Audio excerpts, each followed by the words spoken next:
know you're nervous for the Rams, but you got to be a little enthusiastic after being there. Bro, that game atmosphere was ridiculous. The energy, the electricity. That place was rocking. Anyone was there, and a lot of the Super Buck fans were there too. The Bucs. Tampa Tones. We are joined by lead goon tonight, host of the Pat and Aaron Show of WDAE, Pat Donovan. And it sounds like Stunna is bumbling a little bit. Going to put him on mute for a second until that gets a little clear. But we're joined by Pat It looks like Donovan. Stunna's hanging out with Cheech and Chong in a car with the windows up or something over there. It does look like we got a little... No, my camera's broke. Howdy ho, howdy hey, how the hell is everybody? Happy Saturday. Welcome back to the Buccaneers podcast, Tampa Tones alongside the great J-Lo here. And we're going to be joined very, very shortly by Joey Nips from the CLEVE and Me podcast. We got an exciting show on our hands, a plethora to talk about in the world of football. Is free agency doesn't start till Monday or Wednesday, however you look at it, and we'll get into the details in a little bit, but it's pretty much already underway, and we'll explain that here shortly in short orders. Christopher Coles this morning, everyone. Happy Saturday, and Lavonte David, let's go Buccaneers. Obviously a great topic to talk about. We're going to get our hands all over one of the greatest Bucs returning in Bucs history to the franchise. Just beautiful stuff. Neil, yes sir, Neil, welcome back, brother. Thank you for joining us on this beautiful Saturday morning. Hope you say your motto, subscribe, hit the notification bell, and always comment. Like you said, it helps out a lot if you're watching on YouTube to subscribe to the channel, hit the like button, and turn that notification bell on. Mr. J-Lo, without further ado, happy Lavonte David morning, brother. He's back. The man, the myth, the legend himself. It was never a doubt he was going to be back, and I'll get into that here for multiple reasons shortly. But J-Lo, how you feeling on this beautiful Saturday morning, brother? No, I'm feeling excited, man. We should see some more moves happening, all these trades going on, who's going where. Lavonte David being back. I mean, we all kind of saw it coming that he was coming back for another season. There's no doubt the guy's still playing at a great level. There's no reason for him to throw in the towel just yet, in my opinion. But it's good to have him back. Now we can check that box off and focus on the other next couple things we got to do before free agency hits when it comes to bringing players back. Yeah, the thing with Lavonte David was he was never going anywhere. No. He would have retired already. He wouldn't do the Buccaneers franchise like that. Oh, I'm not sure. I'm not making up my mind yet. He's a man of respect and integrity. And if Lavonte was even considering retirement, in my opinion, he would have done it by now. It's the same old story with Lavonte at this point in his career. Let the Bucs figure out their cap gymnastics, the parameters. Let both sides kind of figure out what he's worth. The Bobby Wagner deal kind of gave that a kickstart, and then before you know it, he signed to a contract for 1 year. He's pretty much a man of 1 year contracts at this point. I know at least minimum his past three, maybe up to 4 or 5, but I know at least his last 3 contracts have been 1 year deals for Lavonte David. Very favorable numbers for the Bucs as the cap rises too. Remember, 1 year, $9 million, J-Lo, and he could earn up to $10 million with incentives. And I like that for multiple reasons. A, let the savvy veteran get a chance at more money, and B, even a guy like Lavonte David, don't just give him the $10 million off the bat, put the incentives in the deal, make him earn that more money, motivates a player, motivates a team around him. We've seen a lot of teammates celebrating when players reach those incentive milestones. So J-Lo, I think the contract is favorable for both sides. The base of $9 million is very realistic.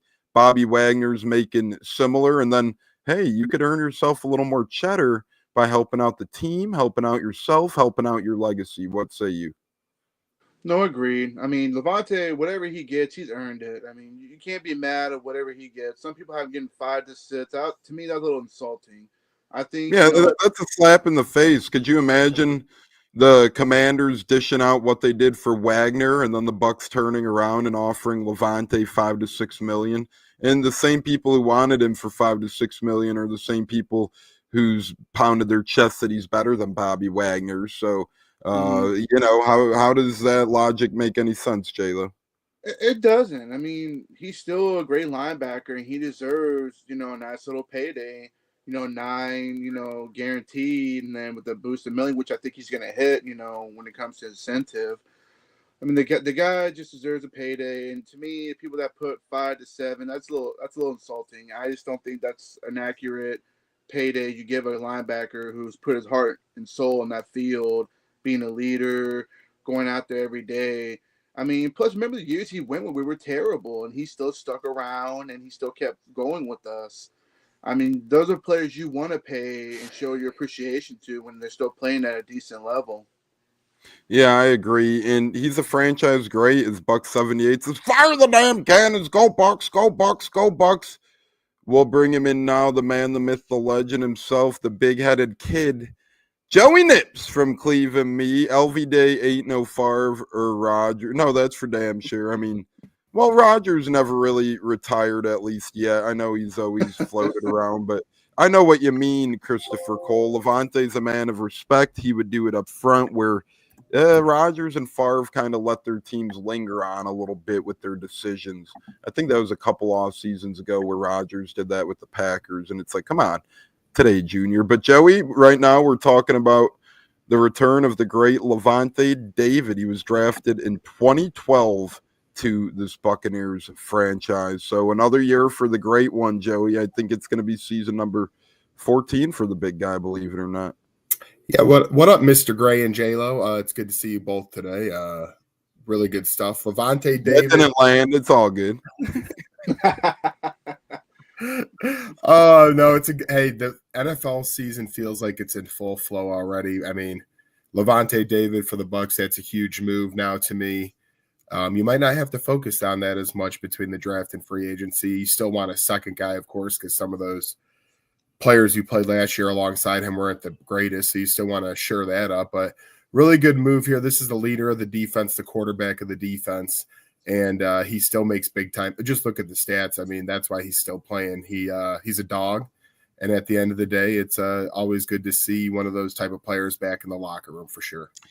Yeah, and the Bucs made a handful of smaller moves as well over the past couple of days, J-Lo, that's bringing back some good depth defensively. Kayvon Merriweather, he was an exclusive rights free agent, so he was likely to return anyways, but good to see the pad and paper with the ink dry up, and he's officially back on, to me, a very favorable deal for this Bucs team. 1 year, $1.03 million, if I read correctly. And then Eric Banks, veteran D lineman, he missed the entire year last season, but spent some time with the Chargers, Cardinals, 6 career games played. J-Lo, depth defensive line piece right there for the practice squad, or vying for that last roster spot. So the Bucs are bringing back their own. Obviously, Lavonte leads it off, followed by Merriweather and Banks, but always good to see when your team's attacking early. To me, this tells me the Bucs are already putting the wheels in motion for other free agency moves, wanting to see these ones completed this early on.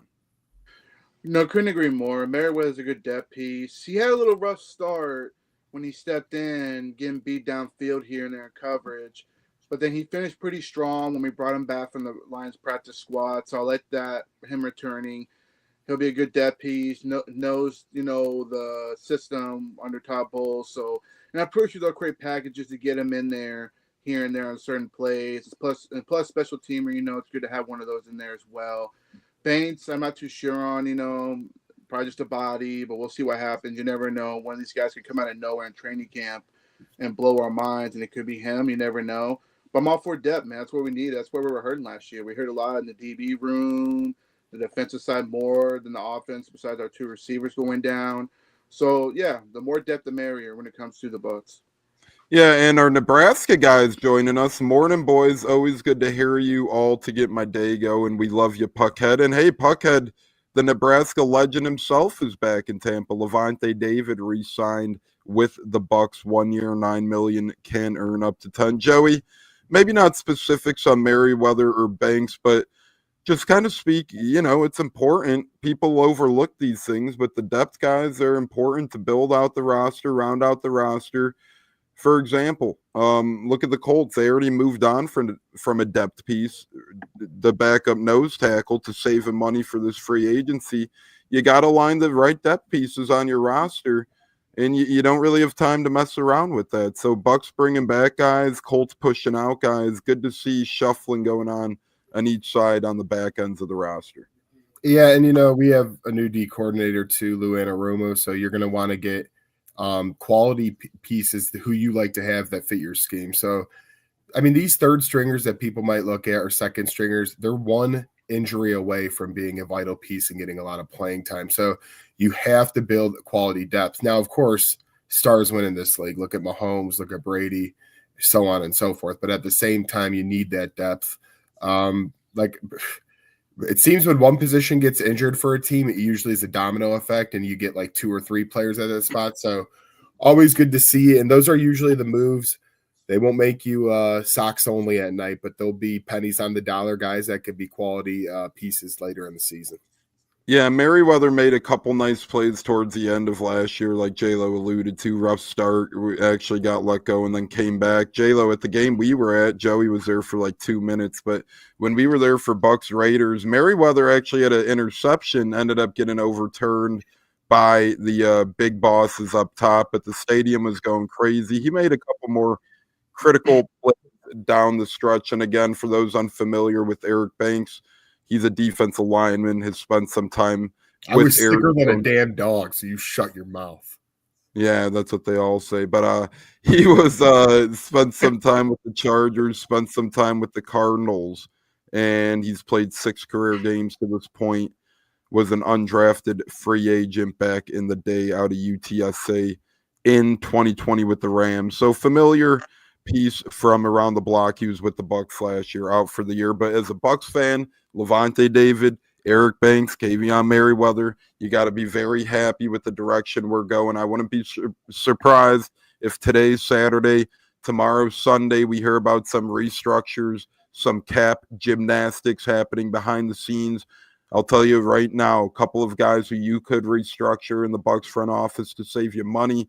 You could redo Baker Mayfield's deal. You could push about $21 million of his contract up front, pretty much give him all right now, that $21 million, and have $21 million more with the cap to play with. If you restructure Chase McLaughlin's deal, you could free up about $1 to $2 million. Tristan Wirfs restructure could pay dividends as well. And then some extend and restructure candidates who could free up some cap relief would be the likes of K-Dot and Mike Evans and some of those type of guys, Vita Vea even. So it's going to be very interesting to see what happens in the coming days, because Monday at 12 Eastern, these guys could start agreeing to deals. And if you're already released, like if you're Bosa, if you're Mac, if you're Aaron Rodgers, if you're a couple of these other cats who have been officially released and announced by the NFL, you could sign anywhere right now, right this minute. You've seen the Bears do that with tight end from Miami,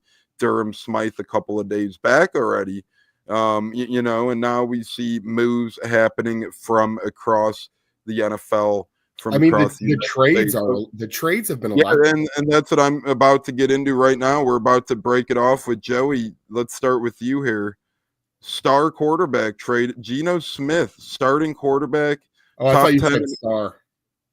In terms of NFL, he's borderline top 10 to 15. I'd say he's a budding star in the NFL at this point. But what say you on a guy going to Vegas? And it looks like Vegas is working to do everything they can to not only trade a third for Geno. So, by the way, what they got for Devontae Adams, they flipped around for Geno Smith. Pretty incredible job by the Raiders front office there, led by your own John Spytek from Tampa, your own Tom Brady from Tampa. So, Joey, the Raiders trade for Geno Smith, sign Alex Kappa, extend Max Crosby. They're doing themselves pretty damn good right now in free agency before it even starts. Yeah, and it's all led by bubblegum chewing Pete Carroll, one of Pops' favorite guys. Great guy, good guy, knows how to really coach the football. And let's just say this. Geno Smith is a good fit for them. I think that's more important than we could get into the player himself. He has his ups and his downs, but you want to have stability at the quarterback position in a division that is quarterback heavy. You have Mahomes, obviously, Herbert, and then Denver, it seems like Bo Nix with Sean Payton. So this was a move where, let's face it, the draft, you might not hit a home run. First off, the options are way less than last year. You're looking at either Cam Ward, Shador Sanders. I've seen Jackson Dart. That's foolish, top 5. But again, there's not as many options as last year's draft. So this Geno Smith move is good for when Pete Carroll's there the next couple of years. They're going to, unfortunately, I'm not going to sit here and say they're going to be a playoff team. I think the division's too tough. But this is a type of win that makes you competitive and at least be able to hang around. They got their anchor with Crosby on defense, as you alluded to, with all that money he was given. And now they have some stability on the offense because Tones, they need to fill a lot more pieces there than just Geno Smith. Yeah, I could see Tyler Lockett would be a perfect fit for them. The minute he got released, he has familiarity with Pete Carroll and now Geno Smith over there. So Raiders could use a veteran presence in the receiver room. They have a couple of nice pieces. I think Jacoby Myers is actually very underrated at the wide receiver position.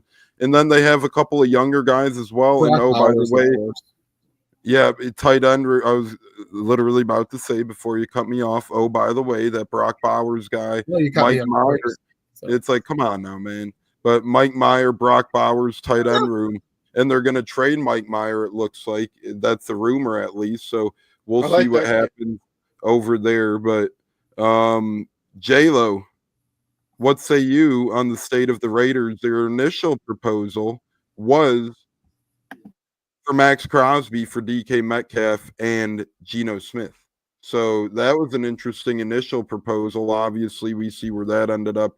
Raiders extend Crosby, but this is a Raiders team with the pieces. Jacoby Myers, Trey Tucker, DJ Turner showed some life last year. And of course, by the way, Brock Bowers. And Sincere McCormick showed life at the end there as a running back too. J-Lo, this is a team that's making the moves to elevate their game. Oh, absolutely. More like a tryout. It wouldn't surprise me if the Raiders go get a RB1 to kind of help push those other guys. Wouldn't surprise me. But back to what you were saying, Geno Smith going to the Raiders, it's a good move. I thought that trade offer was insulting. Luckily, Spy Tip didn't fall for that crap.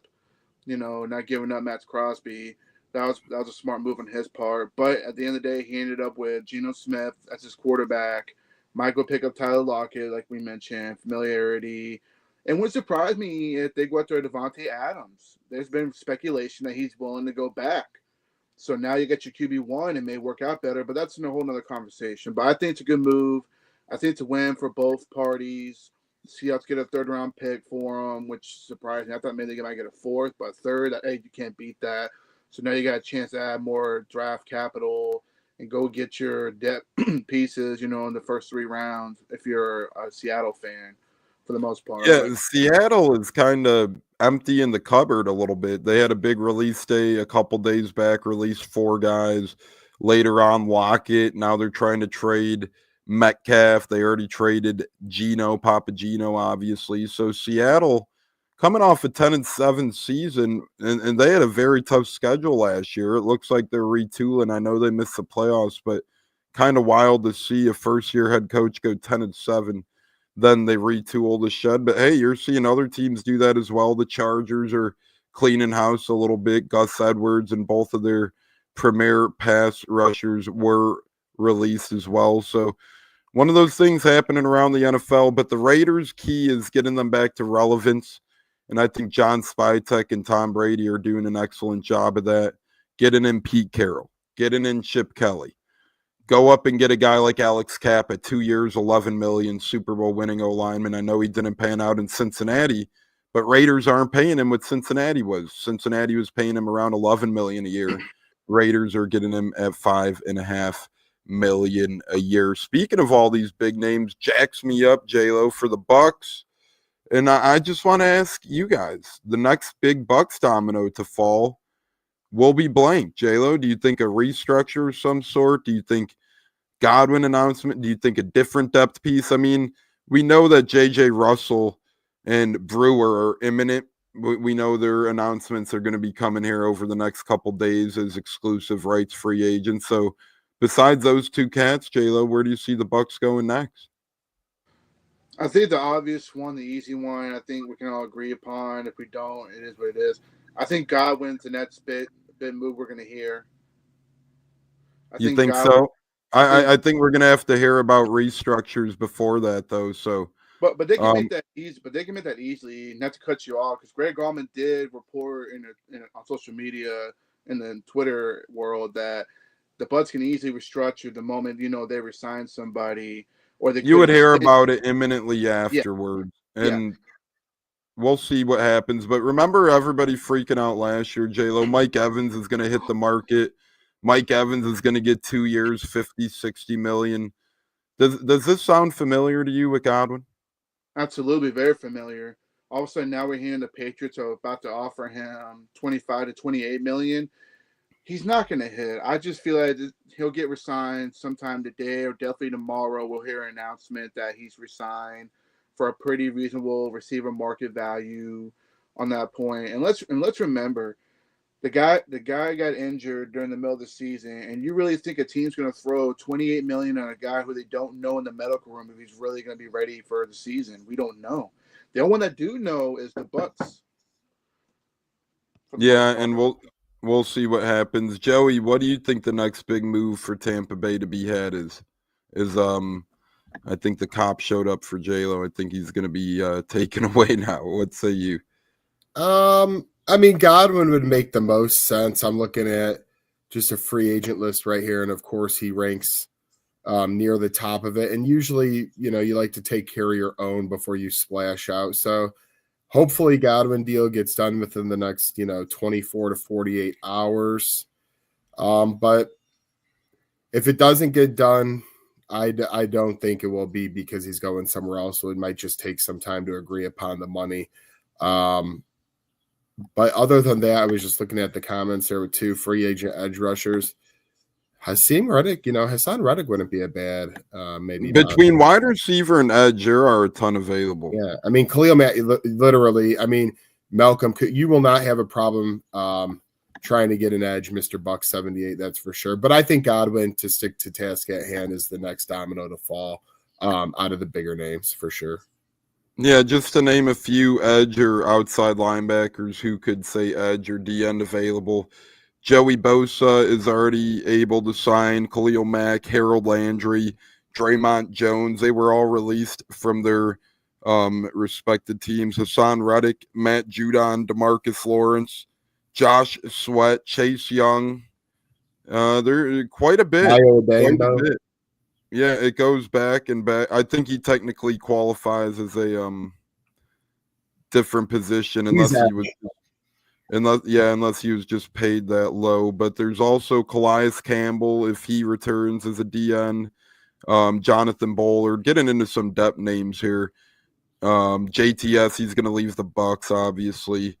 Emmanuel Ogbah, Dante Fowler Jr. I mean, Calavian Chason. The names go. Clellan Farrell from Commanders. The names go deep here at these type of positions. So, going to be interesting to see how this one goes. Yeah, I'm looking at. It's hard to qualify, but Dengbo might have been just making that little because what round he was? What, a round 2 pick? I mean, yeah, he was on a rookie deal still, so he was definitely making near the minimum. Yeah, and we'll see how that goes. He's going to get overpaid somewhere. Yeah, there he is. He was only making $1.5 million, so he's way down because this list goes by annual average salary. So he's way down there. He was only making $1.5 million. That's why he's going to look to cash in for sure. Azeez Ojulari is a name out there that I've heard floating around. I wasn't even going to try to pronounce that one. So you got your options out there, whether you want a big name or not. There's plenty of guys available to be. Joey, if the Colts could bring in one of these guys or retain Shaq Barrett's out there, just Carl Lawson, a lot of names. But Joey, if the Colts could bring in any of these guys that we've brought up in the edge room, and then you could go the trade route as well. But remember, if you get a Hendrickson or if you get a Garrett, it's going to be very costly in terms of draft capital and salary. But who would be your one ideal edge or DN, however the hell you classify them? Who fits a Colt horseshoe, so to speak? I mean, Hendrickson, like you just mentioned, makes the most sense. Even though you have to trade for him, it won't be as much as Myles Garrett, so that'd be the good part. I would easily trade our second-round pick for him and give him a deal, but and I mostly say that because, again, Lou Anarumo came from Cincinnati. Our D-line coach is from Pittsburgh College, so that's where he has some connections there. Looking at the free agency list, I mean, like you said, there's plenty of options. Colts aren't usually one to give out two. Now, they did try to go after Hunter last year, who ended up in Houston getting a lot of money. So they always are looking for those edges. And if we do lose Dio Dangbo to free agency and maybe he gets a little overpaid, I wouldn't mind. Like you mentioned, Chase Young, that's not a bad name. I really do like Landry, but he's going to cost a little bit more money. So I probably wouldn't make sense there. DeMarcus Lawrence on a 1-year deal, I wouldn't even mind. I mean, I know he's a little older, but that's not a guy who's going to get overpaid. So I'm trying to make sense of it money-wise. Any of those names would be quite fine with me. I mean, like you said, this is loaded with edge. Edge is a big one that's loaded on. I mean, there's also a lot of O-linemen too as well, and then the quarterback market's shaken up. So, but that's where I go for edge. I'd start with Hendrickson, and if you can't get him, probably be looking at like a DeMarcus Lawrence type. As much as I would love Harold Landry, I don't think that's going to happen. So we'd probably go for someone who's a little bit more of a veteran after that. Yeah, and Garrett's situation is getting sticky. Yeah, him and the owner haven't even talked. At least Kirk Cousins and Blank, the owner of Falcons, that at least they've talked. At least they discussed his next steps. Looks like Cousins or Darnold, presumably Darnold, barring a late fallback or a setback. Looks like Darnold will be going to Seattle, but Cousins is probably the backup over there in terms of favorability. But Joey, that's another thing, man. I mean, well, first of all, I would like to say before we move on here, if I'm the Colts and Bucs, it's been reported that the Bucs do have interest in Khalil Mack. Real Bucs talker, buddy Dr. Plus is linking Harold Landry to the Bucs. So if I like Chase Young as well on more of a cheaper deal, you could probably get him 2 years, $15 million type, and then if you wanted to, you could front load that first year to $10 million. And then you could probably cut him if he has a bad year and recoup $5 million in cap room. So I personally like that route if it's possible. 2 year, $15 million on Young or the Landrys of the world, because they still are a little younger as well. Landry's 28.5, opposed to a Mack who's 34, or Bosa who's almost 30, or Reddick who's 30. DeMarcus Lawrence, 33. These guys still have ball left, don't get me wrong, but if you could get a Chase Young who's 25.5 or a Harold Landry who's 28.5 on kind of more of 2-year deals, but you could front load the first year option and kind of cut ties with him if they don't work out. That's a route I would go for the Bucs. So I'm interested in Harold Landry and Chase Young types for the Bucs. Hey, I would love any of them. We bring in Bosa, we bring in Mack, we bring in Hendrickson. Whoever the hell we might bring in, I'd be a fan. Lawrence, even Dio Bangbo. Any of these guys I'd give a chance to. But just me personally, if I could pick, I would go Young or Landry on a 2-year, $15 to $16 million route. And then if they do bad after 1 year, you could bump up some of that money and then probably save $5 million on the cap in year 2. But Joey, I want to get into something else here. The quarterback carousel this offseason is kind of crazy because we saw Geno Smith traded, and that wasn't even supposed to happen in terms of QB carousel. Everybody thought Seattle had a QB and the Raiders didn't. Well, now they kind of flip-flop. Suddenly the Raiders don't need a QB, so that kind of closes off a Russell Wilson type option, in my opinion. Here, Seattle suddenly needs a QB. There's only so many chairs at the table. Hence, it is a weak quarterback draft class, so to speak, in terms of projects and stuff. Davenport, not a huge fan of BB, only because his health, he's never able to stay on the field. But if we could get him for the vet min, I wouldn't mind that as good depth. But Joey, quarterback carousel, it's interesting. I think Tennessee, to kind of ease our way into AFC South talk, I think Tennessee is going to end up quietly with one of these veteran quarterbacks, whether it's a Kirk Cousins, a Russell Wilson, somebody. I think Tennessee is going to end up with, but there ain't so many chairs at the table. I mean, you probably have Cleveland, you have Tennessee, you have the Giants, you have the Jets as a possibility, but there's more quarterbacks available than there are chairs at the table. Somebody's going to be left in the cold here. Yeah, and what makes it interesting is there's really not the one big domino that everybody's waiting to fall. It's pretty much who you prefer.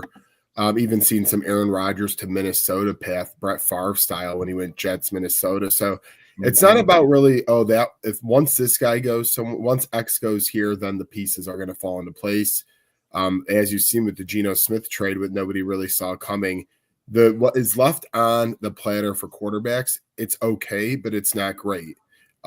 It's less risky than the draft because at least you know what these guys are. So at Justin Fields, I feel he's probably going to come up on a decent deal somewhere, probably like 3 years. Well, he'll be given the chance to be the full-time starter. So other than Justin Fields, though, Kirk Cousins, but again, he's older towards the end. I'm interested to see what the Titans do because I know Will Levis wasn't a big-time draft pick. I have no problem booting on that part, but you really must not like the QBs in the draft that picked number 1 to go the veteran route. So maybe that's what they do. Maybe you do the filler and then you try to backload it. But again, nobody's waiting for one domino to fall. It's all about these coaching preferences and what they want to see stylistically in their offense. And just to give another vote of confidence for Godwin, Rick Stroud says he still sees it as about a 70% chance he returns to the Bucs. So put those rumors to bed and for now, and we'll see what happens. But yeah, the QB carousel's Cleveland intrigues me what they do because they've Deshaun Watson's going to miss the entire year now. They're moving on from Jameis. They don't really have that young budding quarterback on the rosters. El Monito joins the show on Facebook. How we doing, Fabricio, our guy over there? But I think the Titans end up drafting Abdul Carter 1 overall, and I think they sign a veteran QB this year because Callahan's already coaching for his job, so to speak. There were rumors he might be a one and done. They got a new GM in town. If I'm him, I'm probably going with whoever it might be, a Kirk Cousins and Aaron Rodgers type to pair with Will Levis for this year and see if you could get at least football relevant. And then if you're out of the playoffs by then, give Will Levis one more crack at things and then draft the QB next year if you need. But the AFC South is very busy right now. Christian Kirk changes teams in the division. He was going to be cut. Our guy, Richard, good morning. Just waking up here on the West Coast. How the hell you doing, Richard? Puckhead, Mr. H, texting. Pops becoming a Pete Carroll fan now, I heard. Wow, there we have it, Pops. Hey. Carroll guy. That's from Mr. H himself on text. So can't share the other text, but we'll share that one. But AFC South, Joey, Christian Kirk changing teams. The Jaguars clearing house. To me, the Jaguars are aiming for Cooper Kupp. I think that's where they're going to put all their eggs in a basket. Liam Cohen and Cooper Kupp were good friends in Los Angeles when Liam Cohen was there a handful of seasons. The Rams made it very clear they want to move on from Cooper Kupp. The Jags already have their go-up-and-get-it guy and Brian Thomas Jr. I think they're going to pair Cooper Kupp with him and kind of have a nice little 1-2 over there, Joey. But the state of the AFC South, and then we'll specifically get into Colts next, but it's interesting. You got Houston replacing Stephon Diggs seemingly with Christian Kirk. Kind of funny, though. Nico Collins, Tank Dell, Christian Kirk, top 3 wide receivers. None of them ever could play full seasons, it seems. So interesting to see there. Jaguars kind of cleaning house, making a lot of names available. Tennessee's been quiet to this point, but you never know when they might pounce on a quarterback. Outside of the Colts, what say you on the state of the AFC South? It's been a busy free agency early on over there. Yeah, and Tennessee kind of not wasted, but spent some money last year where it didn't fully work out. So I look for them to try to be maybe a little less risky and really try to stick to the draft on where they come up, besides the quarterback position, which we mentioned could be a veteran. Yeah, but that's a good point you make. It was like remember last year, to me and you kind of thought it was awkward. They were signing these veterans. It was like a Madden team, right? Kansas City was one of the main ones. Tony Pollard, Kelvin Ridley, a couple of these other, all pretty good players, but just for a team that was rebuilding, it didn't really make too much sense to me. No, it didn't, and that's why this coach has to be careful too, because now, they even made some positions changes. GM, their front office was a little mixed up. Jacksonville is not in full rebuild mode, I won't call it, because they still do have Trevor Lawrence, but this is really his last go with Mr. Liam Cohen. And then Houston is always going to be tough. I mean, I feel like they made the Diggs move last year. He ended up getting injured, of course, but they're always looking to add. They also added. We do have breaking news, not to cut you off, but when NFL breaking news happens, Bills signed former first-round pick Greg Rousseau to a 4-year, $80 million contract extension. We know our friend Brad Thompson will be very happy about that, Joey. But carry on. It's a 4-year, $80 million deal for Rousseau in Buffalo. Yeah, that's cute, but they need to win a Super Bowl or at least get to one. So hopefully, you know what I'm saying? No, I mean, I love Buffalo, but enough's enough. They got to, make their moves now, but get to the big one and get over the Mahomes trek for sure. But no, just I was finishing up on Houston. Holy shit. I like Buffalo too, but I'm sick of seeing them lose the damn big one. But Houston-wise, also is just going to be the leader of the house for now. They're not a 12-win team, but they're always going to be, in that 9 to 11 range. They'll never really be under 500 to me in the next couple of years at least, unless they have some big-time injuries. From a Colts perspective, Tones, one player I've really been looking at that I'm keeping my eye on, I felt really bad for him last year too, is Travarius Ward. We need a cornerback. And he had tragically lost his daughter, which is just crazy last year, but he was a really good football player before that. And sometimes a change of scenery is needed when you go through something so tragic like that. Maybe, going from West Coast to more Midwest life. Hopefully Colts can get him in the building and give him a nice fresh start, because we do need corner. And I would love to see a guy like that end up in Indianapolis. Real quick, Jamel Dean rumored maybe to the Colts by our own friend J.C. Allen in his mock off season. What's your thoughts on if somehow Jamel Dean might stay if the Bucs are able to, renegotiate his contract? But if not, maybe the Colts try and get a Jamel Dean type. I wouldn't mind if it was a 1-year deal, because to me he needs to prove himself. He does only have 1 year left. Yeah, so he does need to prove himself. Injuries have riddled him. When they had him and Carlton Davis for the Super Bowl year, it's kind of been downhill since for both gentlemen, almost, to be quite honest. So I do like Dean as a guy, but I need to see him on the field more consistency. We already have enough trouble, keeping our quarterback on the field. I would like to have the other positions solidified with guys who are going to be playing 17 games. So I wouldn't mind it with 1 year left, because to me, he's going to try to play for that one last big contract. And before we get to our roundup on Colts talk, J-Lo, I do want to say Greg Rousseau and the Bills reached a 4-year, $80 million contract extension. He kind of sets the market for some DN/edges now. He has 25 sacks over his first 4 seasons in Buffalo. They're giving him $20 million a year. If you do the math, they're hoping he becomes the next big thing. But J-Lo, AFC South playing musical chairs. Christian Kirk going from Jacksonville to Houston. Colts looking at some guys releasing a D lineman, getting him about $6 million worth of cap there. Jacksonville, led by Joey Gladstone from Full House, is releasing everybody, it seems. I think Cooper Kupp is a match made in heaven there. Tennessee quiet, but J-Lo, AFC South, what are your thoughts happening all in that division? I mean, not really too much excitement as of yet. I'm surprised that Houston traded for Christian Kirk. I feel like, they could have waited till he got released, because he was that close to being released. And all their wide receivers are injury prone, so they had another injury prone receiver to the exactly. mix. I mean, it just doesn't add up at all with that one. Obviously they're not bringing back Stephon Diggs. He's not coming back. They're letting him walk, so they need another receiver, another body in the room.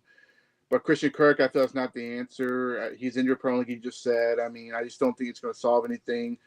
And with the Colts releasing their D tackle, I don't know too much about him. Maybe Joey might give me Raekwon Davis. Not much to know. He's stuck in mud. He's just a big lineman. We saved. Okay. Nice guy, good guy. Had blood pressure issues, so don't want to knock him too much. But I'm glad we saved the $7 million. But anyway, to me, not too much excitement. I think that's the only one that really caught my eye. Maybe Harold Landry getting released, which we all knew was coming. That's another target for the Bucs that's been talked about throughout the group, But for the most part, I mean, that's probably about it for what I've noticed. Yeah, Richard, it wouldn't be an off season in the NFL without a Chiefs wide receiver getting arrested. Yeah, but I think he had problems last year as a rookie already. Xavier Worthy with the law. Now he's running into problems with the law again. I mean, Andy Reid, stop looking at the damn menu of Wendy's and get on your team, man. Come on now. I know it's the off season, but get these guys' toes on the damn line. It's between coaches and player. I mean, his son had a DUI manslaughter a couple of years ago. It's like Kansas City's got to get their shit together. They're like the Georgia of college football. Yeah, you're really good every year, but what kind of players are you breeding off the field there? My gosh. I mean, Jackson Mahomes drives you that nuts that you want to go and Jackson Mahomes is a scumbag too. It's just a crazy list of Kansas City troubles and controversies, whether they're family of players, coaches, and Richard, I saw it, and it's unfortunate for the Chiefs, but they really got to get their shit together. And this is nothing new for Kansas. It does prove though with them, like, having the talent. That's why signing these big you got to be very talented. They have problems every year. Everyone talks about culture, but at the end of the day, you need great players. And the Chiefs, that's why they kind of can go through this stuff, and it really doesn't really kill them ever. It's rare though too, right? They've kind of gone away from the great. They've been shutting off some of their great players, right? Like Tyreek Hill, they traded. Joe Thuney, they just traded to the Bears. So the Chiefs are a weird team where they're really not afraid to let go of guys for whatever the reason might be. So who knows? I wouldn't be shocked to see a potential trade. I know they like Xavier Worthy, but you never know. The Chiefs have proved between Joe Thuney, between Tyreek Hill, hey, just because you're talented, just because you're really damn good, we could let you walk and recoup some of that things. But Joey, last Colts question.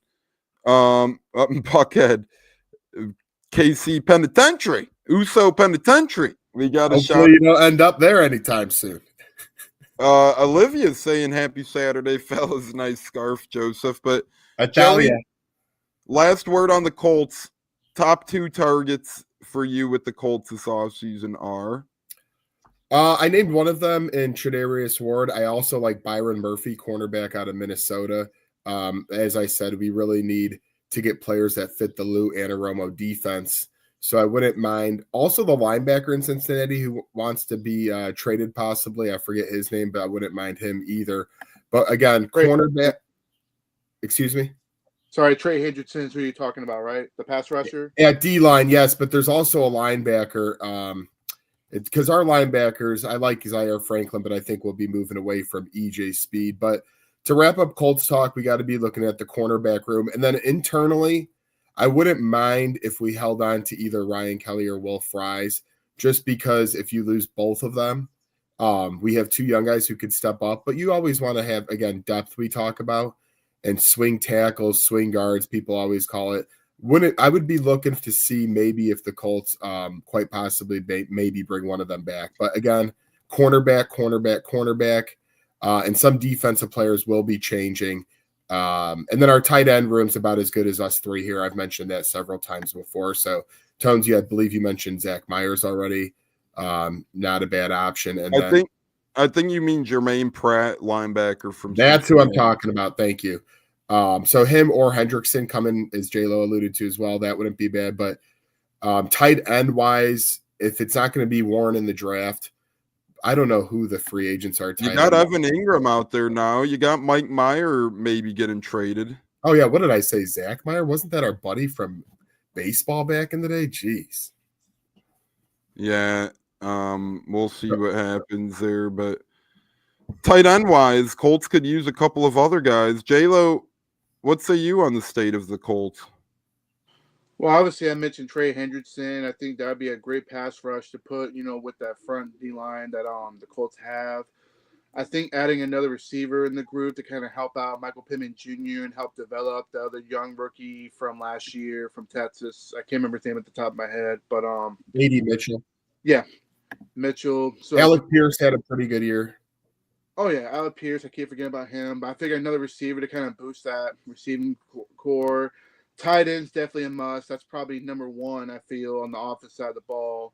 Michael Mayer, I think, would be a great trade value you get out of that. He's a playmaker. We watched him firsthand on the Raiders when they were down here in Tampa. The dude made plays, and that's what you need to help AR, get the ball rolling, keep him consistent, and plus keep him healthy so he's not always running the football. Because if he gets hit hard enough, he's going to be out for a while, unfortunately. That's just the way it goes with AR. But I feel with adding receiver, tight end on the opposite side of the ball, defense, you go get a corner like Byron Murphy, like you mentioned, Joey. That'd be a good pickup right there. And then, like I said, Trey Henderson, he's a home run hitter. Whoever gets that guy is going to be a home run, in my opinion. And so you kind of also mentioned, like, running back wise, both the former, it looks like now Chargers are both available, huh? Dobbins and Edwards. Yeah, Edwards got released by them yesterday. So that's another thing. Oh, Bengals are closing in on a deal to bring back a tight end Mike Gesicki. So yesterday they keep Tanner Hudson, former Buccaneer, and today Mike Gesicki gets 3 years, $25.5 million. I don't really get what they're doing with their money. They're just attacking offense. They're saying defense don't matter here, Playboy. They're going to give it 50 points a game. What's going to happen that season? They're going to be, it's going to be like LSU football over there or Caleb Williams type from USC. My closing comments on the Colts will be get yourself a competent backup running back. Get yourself a backup quarterback who could step into play but won't divide the locker room, and then go get yourself a stud wide receiver or tight end for your quarterback. Attack the offensive backups for running back and QB, and go get a stud pass catcher, playmaker in the wide receiver or tight end room. It could really, really elevate your next level. I see the clown Dan Silio's back at it. He's been run out of Tampa sports radio before. Now he's in Philadelphia. Oh, terrible change of life. Jeez. Yeah, well, he got fired from ESPN, or he got fired from Fox Sports Radio the other day, I guess, for making derogatory comments, and now he's saying Dallas Goedert's going to get traded. He's saying Anthony Richardson's going to get traded. Wait, who's this bum? Dan Silio. J-Lo, you know him. He's kind of a joke around the Tampa world, around the Tampa Real. If you listen to Tampa sports radio, you hear about Pat and Aaron joking about him a good amount, but just kind of thought that was funny. Yeah, that's kind of can't sound like a real, so-called NFL mind, I guess. Whatever. It's like, why would we trade Richardson when he's on a rookie deal? That wouldn't even make any sense unless we plan on signing Sam Darnold, which I would hate. There is no point of trading Richardson. That is just blasphemy. Again, he got ran out of town in Tampa for a reason. He's known as a joke in Tampa sports radio, so this is a guy you really can't take seriously. He would lie. He got fired from Tampa for a reason. This is a guy's. We could take seriously Neil. Look at Neil over here. He's always our guy over there. Wow. Pop says, hope Cincinnati sucks. Joe Burrow looks like their GM, obviously, with Gesicki getting $8 million. I like the Gesicki deal for them. He's a big tight end. He had a very good year last year for Joe Burrow. They need to attack defense as well, but why not he had almost 700 yards last year and 65 catches. That's pretty good production when you got Higgins and a couple other wide receivers there. But I do like keeping Gesicki. Now, what I don't understand for Cincinnati now, I don't know. Just funny the state that the Bengals are in. Their defense is going to be – who the hell is going to be on Cincinnati's defense? That will be our next big question for next Saturday's show. But maybe you're studying, because that's going to take some time. I do like the re-signing. Maybe they'll play Gesicki at the end. Maybe they'll play him at nose tackle. Maybe Jamar Chase will be quarterback. But just funny. Dan Sileo out here causing funny rumors and shenanigans. But yeah, he was fired. Fun fact of the day, he was fired from Tampa Sports Radio. And if you listen to Tampa Sports Radio, they give him his grief, man. They do. But moving on here, ladies and gentlemen, we still got about 10 minutes left on today's program. 259. Yeah, and we used to not count some pre-games and post-games, so we're probably a little past that, but I do didn't want to armchair it. Yeah, exactly. I'm not really sure. I can't affect their win-loss record. No, I'm kidding, but I'm not sure what maybe around 275 to 280 in technicality, but I didn't count those, and I didn't feel like going back and reinserting those, blah, blah, blah, and so forth. But we will be back Tuesday night, definitely, 6 o'clock Eastern time with our free agent primer. Joey's actually going to be joining us on there because a bunch of news is going to be happening. A bunch of stuff is going to be happening. It does look like we get a couple minutes from A-Cats here, potentially, as A-Cats is getting out of his Bob Evans type meal, it seems like. Cats, are you with us? I am with you. Yes, late, yes, but I wanted to stop in for a bit. Yes, Bob Evans was excellent. Is that your Saturday thing? It seems like it is. Yeah, and Sunday usually. Yeah, it's just my thing. They know me. And the other night I got a free meal.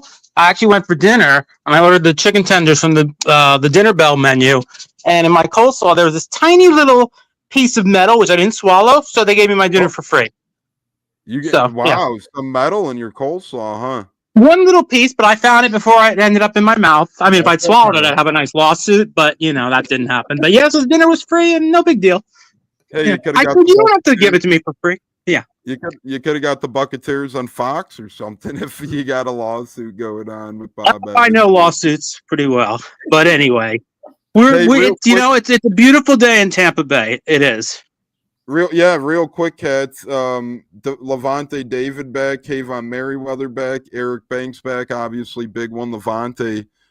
I don't know what the hell J-Lo's doing. He keeps popping in, popping out. So we'll see you next week, J-Lo. But Cats, thoughts on Lavonte David returning? Yeah, it's great news for the Bucs. And really, I was thinking about it. 1 year, $9-10 million, with the incentive. Let's be honest, if he hit the open market, he'd probably get more. So loyalty is really appreciated. You give that and you get that. The Bucs have been, loyal to him. He's been loyal back, and that's great to see.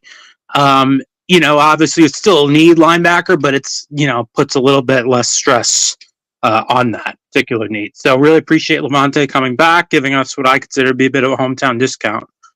Yeah, hey, Cats, I do want to get your opinion, too. You know him. He got ran out of town in Tampa, but Dan Sileo, thoughts on him? Makes up a lot of stuff, radio. What say you on Dan Sileo? I thought you'd be a good guy to ask on that. Dan Sileo, he was on in the morning, real early when he was here.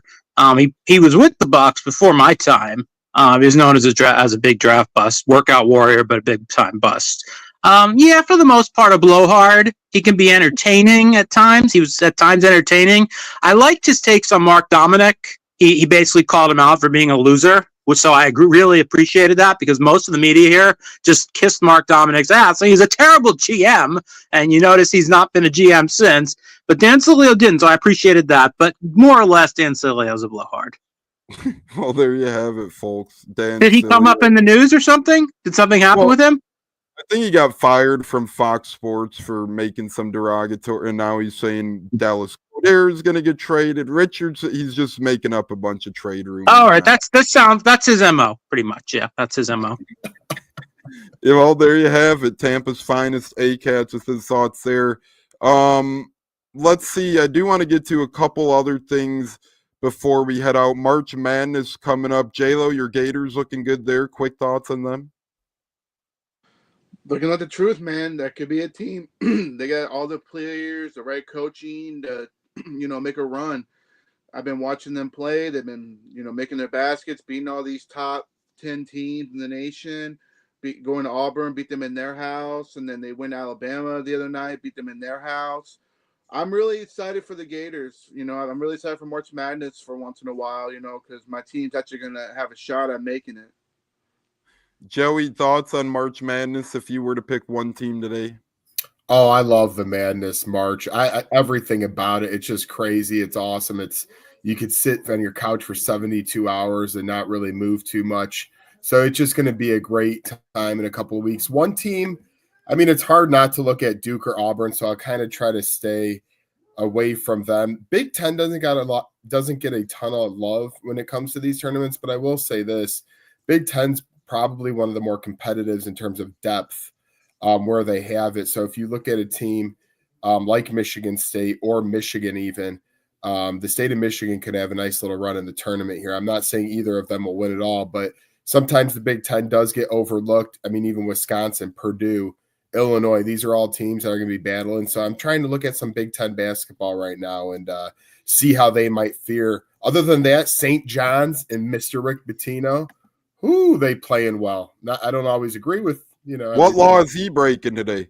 That's a good question. We're not really sure, but he's still on the sideline, so he hasn't fully gotten in trouble for anything else yet. But I mean, him and his son between Louisville and between St. John's, father-son combination, doing quite well for themselves in college basketball. Yeah, reported a couple days ago, Tommy DeVito was back with the Giants. Cats, if you were to Sorry pick, to hear. yeah, Well, they're not trying to win anyway, so what does it matter? Cats, if you could pick one team, I don't know if you like March Madness at all, but if you could pick any college basketball team to win it, who would you pick? Well, I don't think they're in it, but USF, of course. Yeah, and it's tragic on them this year because the arrow was pointing up for them, and then their coach obviously passed right before the season. So that very was sad. Yeah, and very sad. I don't follow it much, but obviously, I would pull for USF, and it was very upsetting what happened. Amir Abdur-Rahim went in for a medical procedure and never came back out. And a young guy. He was very, very well liked and respected around these parts. Very much so. And they had a great year last year. To me, they should have made the main tournament. They ended up making the NIT, which for them was good because their basketball program was just irrelevant, a couple years back. So right. Now I can't even remember the guy's name who left and went to Alabama. Oh my God, I can't remember his name, but the player, I can't think of his name. He was a heck of a player, so obviously losing him hurt as well. I know, yeah, they had a couple guys hit I know what you mean. I remember the day he announced he was transferring, Tampa Sports Radio wasn't too happy, but wearing a white suit before Memorial Day is against the law. Was it Chris Youngblood? Chris Youngblood, thank you. Well, yes, that's the guy. Yeah, him leaving was a big blow, but wanted to go back home. You got to respect that.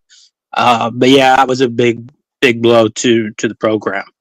Hey, that's a nod to Amir Abdur-Rahim, though, able to get guys from USF to be on the map well enough to be able to transfer to school like in Alabama, So. Absolutely. Yeah, he was a very popular player here as well. And so, yeah, but kudos to him, playing where he obviously getting to go to Alabama. It's good for him. That's where he's from as well. Before we get what were you saying? Sorry. A white suit before Memorial Day. I don't think it's an unwritten law, I guess. I don't know. I was laughing at that because I don't know either. I mean, I wear what you want, man. I don't care. Go ahead. Wear whatever you want. It's Florida. In Florida, absolutely wear whatever you want. I mean, the weather's not going to change much now. It's a nice day for a white wedding. That's what I'm always thinking of. There you go. A white suit, but beautiful day in Florida as always. And yeah, like in DeSantis land, you could wear whatever the hell you want. That's right. Amen to that. You could wear nothing. No, don't do that. Fox only. Yeah. We love who was that one boating dude, Cats, who tried to survive the hurricane, who attached his boat to the oh gosh, I can't remember the dude's name. I believe he did survive it. That's right, Lieutenant Dan. Thank you. Yes, of course, the great Lieutenant Dan. Absolutely. Tampa's finest, but you can do whatever the hell you want. Sure, let it be. It's a great state of Florida. So white suit if you want, Puckhead, that's for sure. I'm going to ask you all one free agency question before we get to our final word and breadwinners for the program. Once again, we'll be back Tuesday, 6 o'clock-ish Eastern, talking all thing free agency.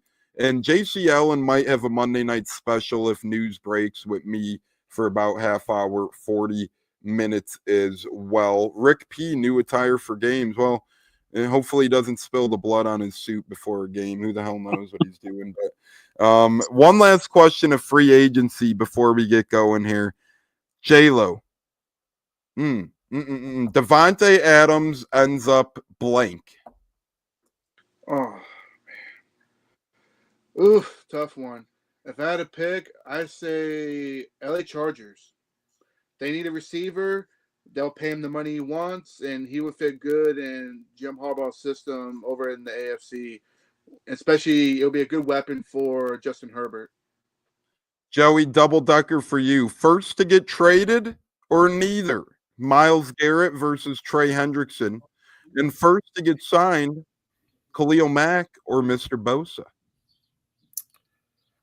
I think Hendrickson gets moved first because they actually seem to be working on that, while the owner of Cleveland said, nah, not today, Mr. Garrett, which to me, that's kind of childish. I mean, but to each their own. I'm not really sure. Cleveland's just a really pucked up situation, to keep it lightly. So I would say Trey Hendrickson, and it also would take less draft capital. I heard they're looking for probably a second round pick along those lines, where Garrett's going to probably qualify for a first rounder. So I'll go Hendrickson.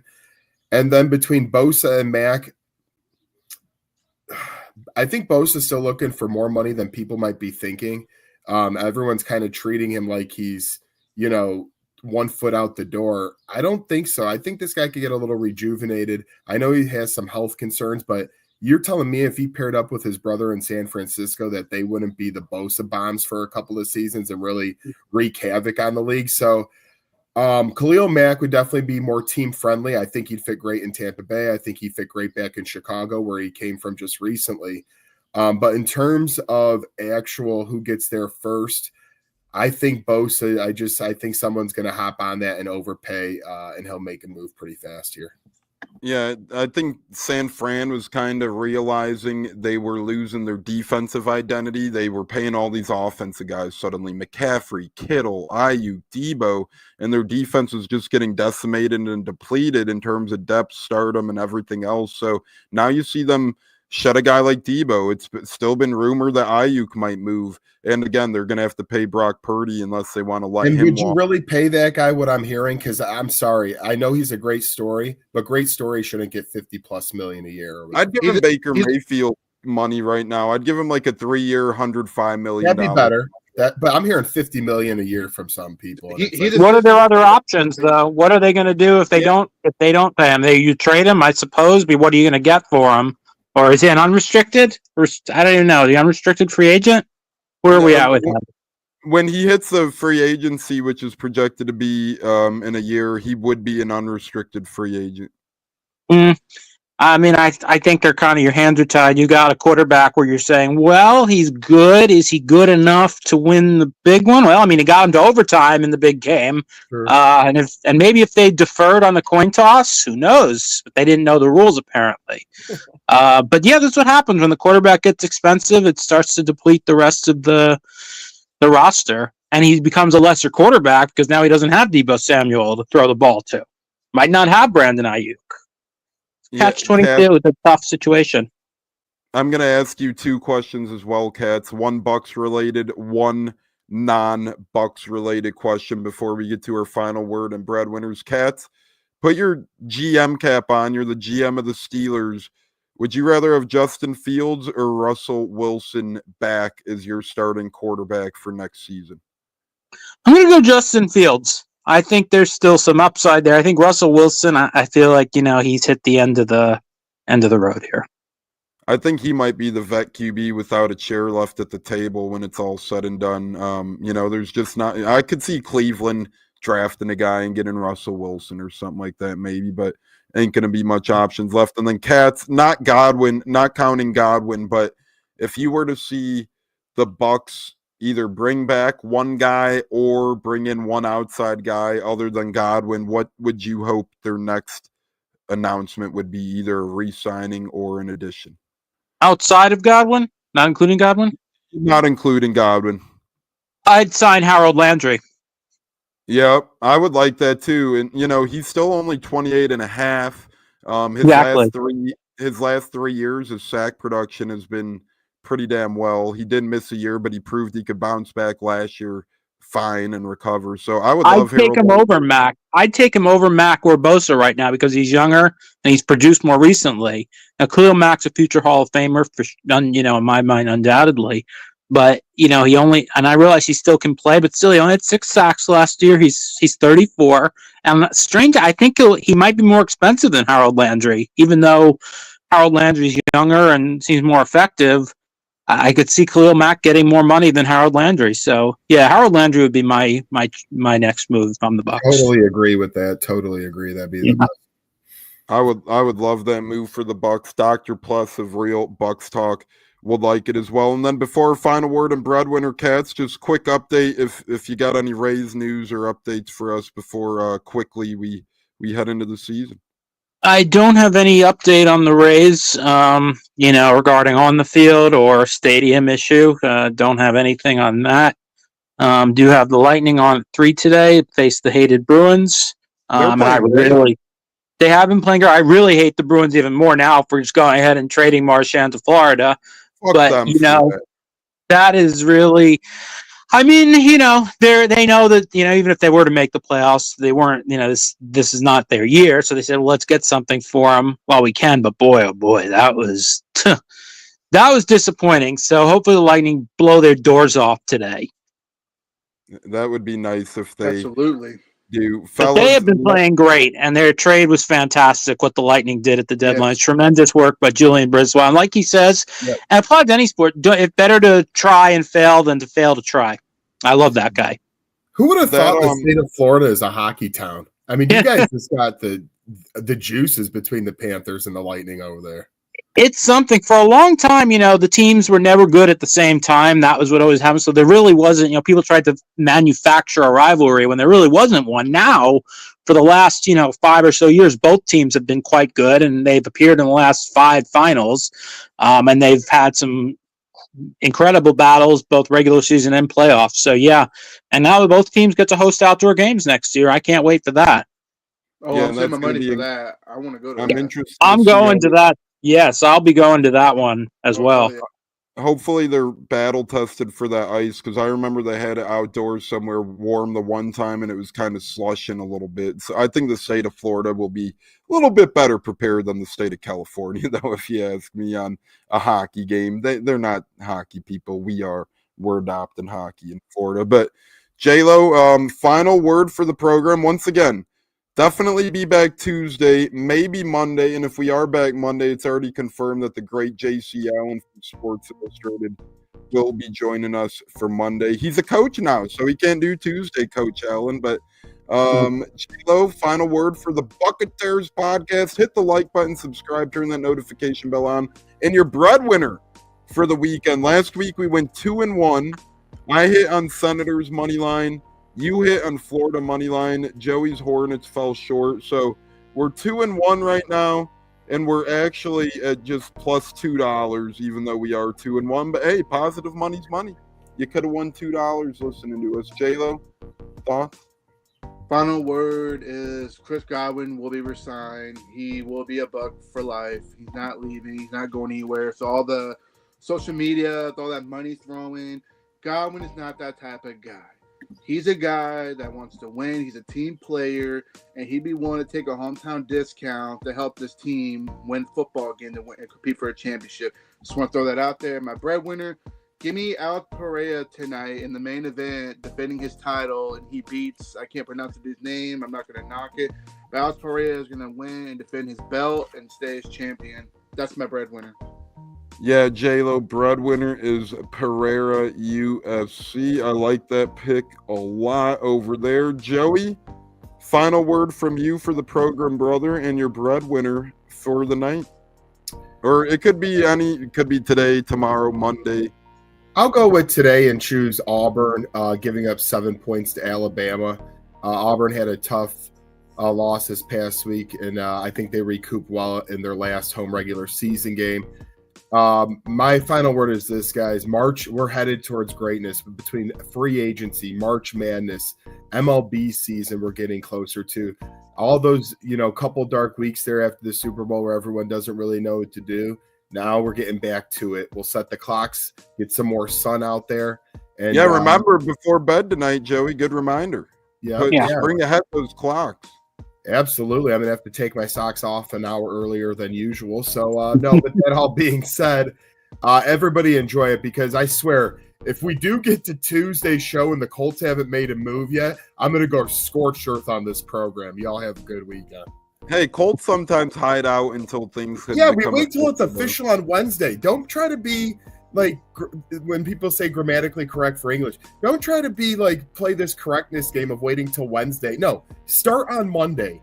People are already probably illegally tampering out there. I don't need my team behind the 8 ball again. Get somebody Monday.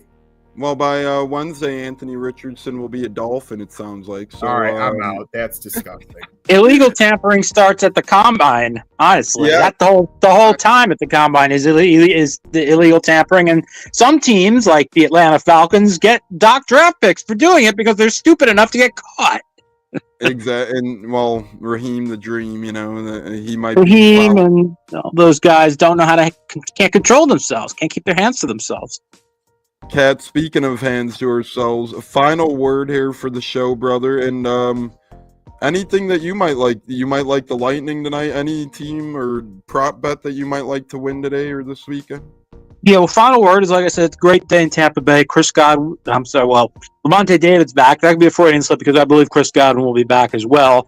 I had heard that his money, that due to the injury, some injury scares, that was going to be significantly less than what we were hearing the rumors from, which came from his agent. I'm not trying to lowball the guy. I mean, he deserves, very best. And if he can get $25 million, then good for him. I wouldn't hold it against him, but I do believe he's going to be back with the Buccaneers. As far as a pick, as much as I don't like to do this, I've got to keep it real. It would be the Florida Panthers to beat the Sabres. Yeah, and I like that pick. The Sabres, they had a back and forth game with the Lightning the other night. They were actually up 5-3, I believe, and then the Lightning were due. Yeah, the Lightning were due for a game like that because they've been so tight defensively for the better part, really January too. They just weren't getting results. The puck wasn't going in for them. They have played fantastic defense for a long time, so they were due for a game that was kind of a clunker defensively. But good teams can find ways to win games like that, and they were able to do that. So good for them in pulling that one out as they try to, get to the top of the Atlantic Division. Not going to be easy, but they're still very much within striking distance of that. Yeah, I agree, and hey, they're playing very good hockey this year after a year of people doubting him with Stamkos and all these other shakeups happened. It ends up that Jake Guentzel has been a huge boost to this Lightning team. He had a hat trick the other night. And, all the acquisitions have been Julian Brisbois wanted to a lot of people didn't realize it at the time because it's tough to let a legend, leave. Now he did try to keep him, but his commitment to this team was, they need to be better 5-on-5. They were a minus team at 5-on-5. I believe they were minus 20-something goals 5-on-5. Most of the game is played 5-on-5. He needed to get better defensively. He made some moves that weren't popular, not, giving Stamkos what Nashville did. Now you can see he's not, unfortunately, I mean, I don't want to dog him. He's not worth what Nashville's made a lot of silly moves here. But yeah, getting better defensively, bringing Ryan McDonough back, getting JJ Moser in exchange for, the deal for Sergachev, who's a very popular player. Now he's a heck of a defenseman himself, but more of a defensively oriented defenseman. And then bringing in guys like Gergensons as role players who are very tough to play against, because that's usually the Lightning's theme. They want guys who are tough to play against, who can also score, and enter Oliver Bjorkstrand, who is like that, certainly. And gosh, he killed the Lightning for many years with Columbus. Bill Esposito always said, that guy Bjorkstrand kills us. It's good to have him on our side, and great to have Gord back as well. Oh yeah, he can score. He's a good scorer. That's cut you off, Cat. Yeah. That cat's good. I've been looking more into him, Tones. That guy you just mentioned, Oliver. He's a scorer, and Yanni Gord is back as well, which is a beautiful thing. Again, shout out to JBB at the deadline. He's just always making moves to make the Lightning that much better. That's why Tampa sports, you gotta love it. They're always And trying to make. he understands it because people, and I gotta say this, I don't know how much, I don't want to take up too much time here because I got here late, but people will get a little, oh my God, the draft picks. And Ray Ferraro, ESPN, had a great quote the other night that really put it into perspective. He said, does Nikita Kucherov care about the current 15-year-old that the Lightning would be drafting with their 2027 first-round pick? No, because these guys are not getting younger. The core of Hall of Famers we have, and they deserve the very best chance to win a cup. And a player who may play for you in 2031, maybe if everything goes right, let alone become a good player, doesn't matter right now. This is a team that's in a win now. They were able to reshape because last year they weren't really a contender. They were, it was pretty obvious they would not go deep in the playoffs. But, they deserve the very best chance to win, and he's giving it to that. And, later on, at some point, they'll have to rebuild, but their window has been extended probably longer than an NHL team window should get extended in a cap year, although the cap is going up. He's done a tremendous job. Yeah, the Hagel trade was tremendous to keep this, the youth movement going with star power. Obviously, tried to get a couple other guys, didn't work out, but you keep swinging that bat, and it will. And I think this trade is one to propel us into the next direction. So I think the Lightning are in a great spot. They're going to be very fun to watch come playoff time. My final word is keep your eyes on your damn telephones, on your damn televisions. A lot of football news between now and Thursday is going to be had. Maybe not nearly as much today and tomorrow being the weekend, but already today you had Greg Russo re-signing with the Bills, 4 years, $80 million.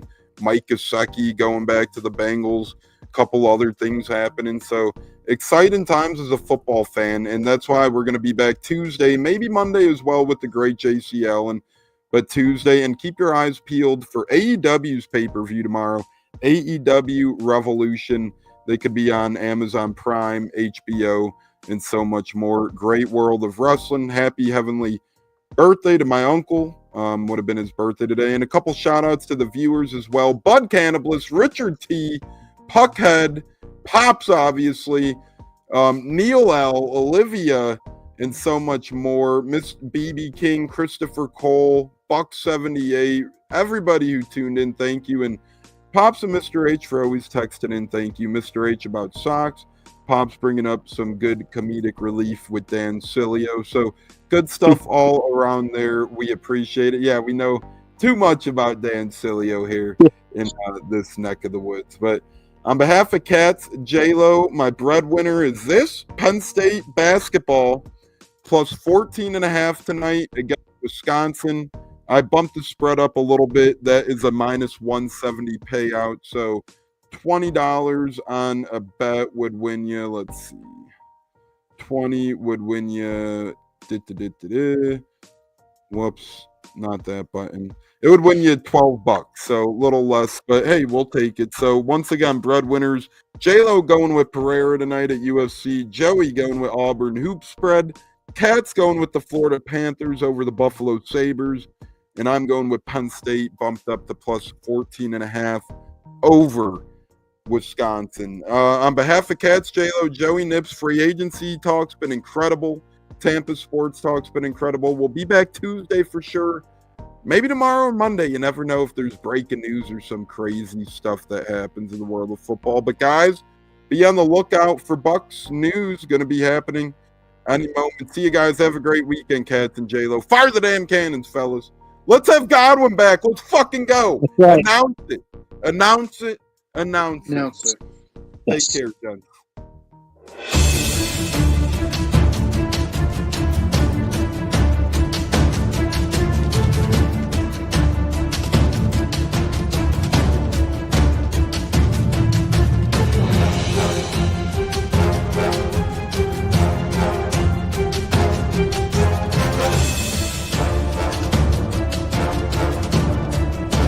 Game on Sunday, man.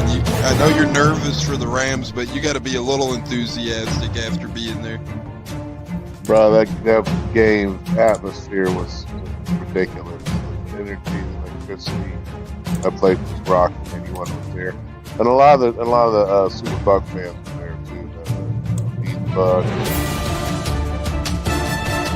Tampa Tones We are joined by Lead Goon tonight, host of the Pat and Aaron Show of WDAE, Pat Donovan. And it sounds like Stunna is bumbling a little bit. Going to put him on mute for a second until that gets a little cleared. But we're joined by Pat It looks like Donovan. Stunna's hanging out with Cheech and Chong in a car with the windows up or something over there. It does look like we got a little. No, my camera's broke.